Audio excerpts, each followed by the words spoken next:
BSF এর পাশাপাশি সীমান্ত এলাকায় নজর রাখবে পঞ্চায়েতও। লাগানো হলো সিসি ক্যামেরা।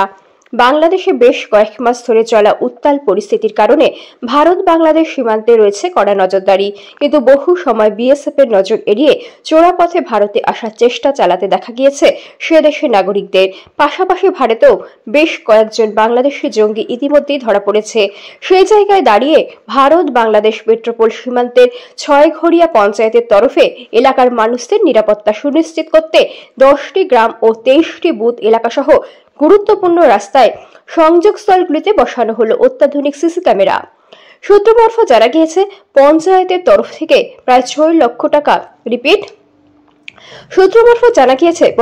তরফ থেকে প্রায় 6 লক্ষ টাকা ব্যয় করে বসানো হয়েছে প্রায় 50টি ক্লোজ সার্কিট ক্যামেরা। জানা গিয়েছে, পেট্রোপোল সীমান্ত লাগোয়া ছয়ঘরিয়া পঞ্চায়েতের জয়ন্তপুর বাজার, জামতলা, হরিদেশপুর, ছয়ঘরিয়া একাধিক এলাকায় এই ক্যামেরা মাধ্যমে নজরদারি চালানো হচ্ছে। আরও জানা গিয়েছে যে একদিকে যেমন পুলিশ প্রশাসন নজরদারি চালাবে, তার পাশাপাশি পঞ্চায়েতের তরফ থেকেও বিশেষ নজর রাখা হবে এলাকার মানুষের গতিবিধির ওপরেও বলে জানান ছয়ঘরিয়া গ্রাম পঞ্চায়েতের প্রাক্তন প্রধান প্রসেনজিৎ ঘোষ। প্রতিবেশী দেশ বাংলাদেশ থেকে যাতে জঙ্গির প্রবেশ এরাজ্যে না হয় সেই দিকে নজর রাখতেই এই বিশেষ ব্যবস্থা বলে জানা গিয়েছে। এক্ষেত্রে উল্লেখ্য যে স্থানীয় প্রশাসনের তরফে সিসিটিভি ক্যামেরা বসিয়ে নজরদারি চালানোর প্রশংসা করেছেন এলাকার মানুষজন। ফলে সীমান্ত এলাকার ছয়ঘরিয়া পঞ্চায়েতের নিরাপত্তা কিছুটা হলেও বাড়ল বলেই মনে করছে সচেতন নাগরিকরা। সেই এলাকায় কত সিসিটিভি লাগানো হচ্ছে, কোথায় কোথায় লাগানো হচ্ছে এবং কেন লাগানো হচ্ছে সিসি ক্যামেরা?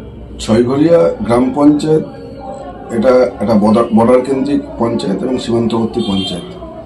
এই পঞ্চায়েতের মানুষের নিরাপত্তার জন্য এবং আপনারা জানেন যে পার্শ্ববর্তী আমাদের যে প্রতিবেশী রাষ্ট্র, সেখানে যে একটা নতুন উদ্ভূত পরিস্থিতির সৃষ্টি হয়েছে, সেই দৃষ্টিকোণ দিয়ে তাকিয়ে ছয়ঘরিয়া গ্রাম পঞ্চায়েতের মধ্যে যশোর রোড এবং গুরুত্বপূর্ণ যে সমস্ত সংযোগ স্থল আছে সেই সমস্ত জায়গায় 50টি সিসি ক্যামেরা প্রাথমিকভাবে 6 লক্ষ টাকা প্রায় খরচ করে লাগানো হয়েছে। তো নিয়মিত বাংলাদেশিরা বা ভারতীয়রা যাতায়াত করে, মানে সেখানে আপনারই পঞ্চায়েত এলাকার মধ্যে বলা যেতে পারে, সেখানে কি বাড়তি নিরাপত্তার প্রয়োজন আছে নাকি? এটা বাড়তি নিরাপত্তার কারণেই এই ক্যামেরা লাগানো হয়েছে এবং এর মধ্যে দিয়ে নজরদারি চলবে। একদিকে পুলিশ প্রশাসন এবং পঞ্চায়েত উভয় এটা নজরদারি রাখবে। এই ক্যামেরা সেই কারণেই লাগানো হয়েছে যে বাড়তি নজরদারি এবং নিরাপত্তার তাগিদে।